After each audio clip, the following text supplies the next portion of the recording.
Repeat that one more time. This is my town hall meeting for you, and you're not going to tell me how to run my congressional office.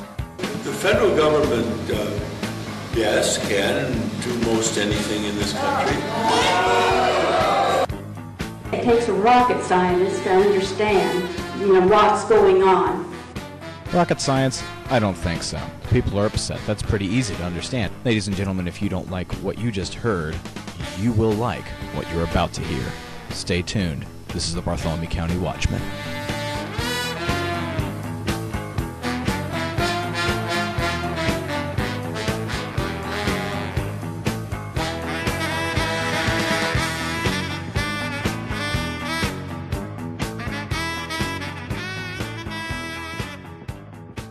It is especially good to see Mayor Armstrong here this morning. I want to thank him for coming as well. When Mayor Armstrong completes this final term as mayor, he will have the opportunity, and I should say the privilege, to see a new transformed Columbus, which has emerged under his watch. He has guided so much community development that is important to the lives of so many citizens. And in a few short months, we will be able to, from this spot that we are standing in today, look across the street and see a new commons open up. A project that was requested and supported by the people of this city, and it is about to reach completion. And she's right. There was a remonstrance of the construction of the Commons a couple of years ago. However, the petition to stop the Commons being built gathered very few signatures. So yes, the people directly stated that they wanted the Commons. However, let's not put words and conditions in the mouths of the people. The people don't want the Commons to be run by CDI, or at least leased by it, which is a private entity Columbus created to go around public access and bidding laws. Basically, the city and Ms. Scalf do not want the people to know anything about what is going on. More on that later. For now, let's continue. Finally, during his 16 years as mayor, Mayor Armstrong has had to get these projects and programs passed through a Republican majority on the City Council. So while many other communities have been waiting for the economic recovery, Columbus has been busy preparing for it. Passed a Republican majority? Really, it's more like the City Council has been Republican for a long time, and it's not that the mayor has accomplished something great by getting these things done with a Republican council. It's that the Republicans on the council have been corrupt and disconnected enough to go along with him. Next cut, go. Yet in the midst of all of this progress, there is a real dissatisfaction among many in our community. And I believe that much of this sentiment comes from our taxpayers feeling disconnected from the government that they are paying for. You bet there is dissatisfaction. But you have it wrong when you say that the taxpayers are disconnected. It is the government that is disconnected from the people. You claim progress, while the citizens are left behind screaming, "Stop! That's not the way we want to go!" Are we an elitist, Ms. Scalf? As I have been going around the city and talking to people, what I keep hearing is not a desire to bring an end to the progress that we have begun in Columbus, but to be a partner in it. They want a city that hears their concerns and responds accordingly, and they want to be called upon to do their part. You're right, the people do want to participate, but not in your progress. They want to participate, and in fact many are trying to participate, but you and the council and the mayor keep shoving the people to the side and say my way or the highway. You have not exactly espoused this open government attitude you are spinning here, Ms. Scalf. And have you really talked to the people across the city? Well, I think you have, when you campaigned with Barron Hill and also for Barack Obama. But whose doors did you knock on? Well, certainly not doors like mine, conservative doors.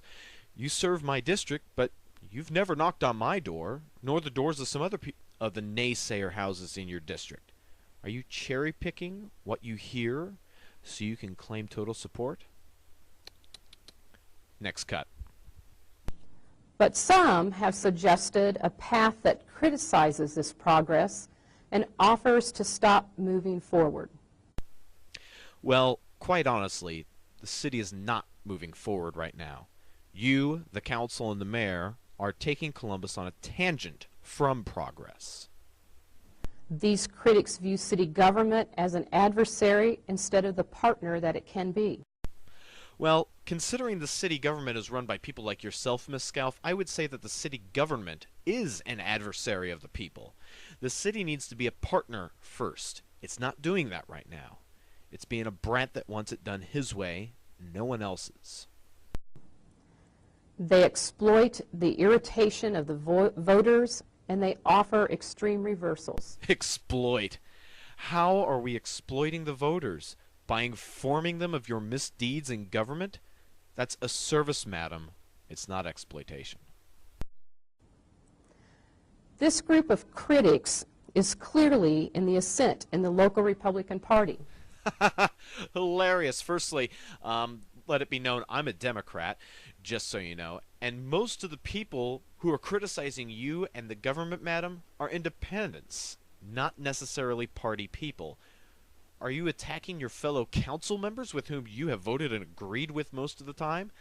Something does not quite add up here, Miss Scalf, but I believe you're beginning to attack the people of Columbus, the people you're hoping to serve. Insulting the people is not going to help you, Miss Scalf. For those Democrats that are here today, I urge you to get it active and to join us as we present our community with a sensible, progressive alternative that keeps Columbus ahead of other communities. Oh, so you're an alternative? Ms. Scalf, alternative, last time I checked, means a different course. It means something different. It doesn't mean that we're going to do the same thing over again. That's not an alternative. Electing you mayor would not be an alternative. It would be a continuation of the failed and destructive policies of the current administration and council. Now you're beginning to make me laugh. Let's continue. And for those of you who are independent and Republicans and who might feel uncomfortable with the extreme hostility to government that the opposition represents, we hope you'll take a look at our approach. Oh, but I thought Republicans were the naysayers. Let's get one thing clear. Independents are generally more conservative than Republicans nationally claim to be. We have a more liberal Republican Party in Columbus. So the independents you're speaking to are laughing at your outstretched hand right now and are probably taking vows to make sure you never win your election. Our team will be building on the record of progress we inherit from Mayor Armstrong. We will reach out to forge a true partnership between the city and its citizens. Our team will be the right choice for the future of Columbus. Today, I am announcing my candidacy to lead our Democratic ticket as nominee for the mayor of the city of Columbus. There she goes again. She is saying that she wants to continue Fred's destructive course. She is clearly a poor, quote, alternative to what we have. If you want more of the same corruption, vote for Scalf. But to most citizens who want an open government, you're going to have to look elsewhere. We will be developing methods to include anyone and everyone who wants to be involved in our campaign, and presenting those on our campaign website, www.priscillascalf.com. Then, if the voters select me to be our next mayor, we will take those habits of inclusion with us into City Hall. So now basically she's pulling a Barack Obama, which is join me and I'll reward you. Don't join me, I won't listen to you. Get out of my way. And now for Columbus, for our future, let's get started. Thank you.